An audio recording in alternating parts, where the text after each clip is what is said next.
Bastos ka! Oh! Ito ka!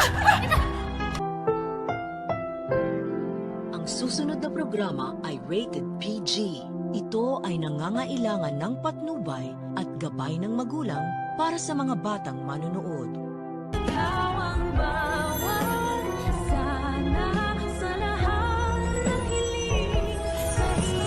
Paano na?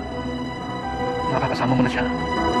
Sa tuluyan niyang pagkakaroon ng malay ni Lolo Pepe ay meron siyang matinding pasabog kay Giselle na labis namang ipagtataka ni Giselle kung sino ang tinutukoy ng kanyang papa na makakasama na nito. Na alam naman talaga natin kung sino ang tinutukoy ng matanda at ito'y walang iba nga kundi ang anak ni Giselle na akala niya ay patay na. Mas intense pa po ang magiging kaganapan sa pagitan ng mag-inang Giselle at Justin. Dahil sa muli nilang paghaharap ay hahanapin ni Giselle si Justin at sasabihan ba naman ito at pagbibintangan na baka ito ang mastermind sa pagdukot kay Lolo Pepe na agad naman ikapipikon ni Justin. Sabay sagot niya sa kanyang nanay na kung meron daw siyang pagtatangkaan ng buhay dito ay walang iba kundi si Giselle. Kaya naman si Giselle ay gulat na gulat dahil hindi niya naman akalain na masasagot siya ng gano'n ng babaeng ito na hindi niya naman kilala. At ang pakilala nga lang ni Lolo Pepe sa kanya ay isang kaibigan. Kaya naman hindi na mapipigilan ni Giselle ang sampalin si Justin. Pero hindi din naman papatalo si Justin at masasampal niya din ang babaeng pinamigay siya sa ibang tao. At makikilala na nga din natin ang guardian ni Justin na walang iba kundi si Tonton Gutierrez. At kung paano niya mababago ang buhay ni Giselle ay ang dapat natin abangan. Samantala, mukhang lumalala na talaga ang sitwasyon ni Lynette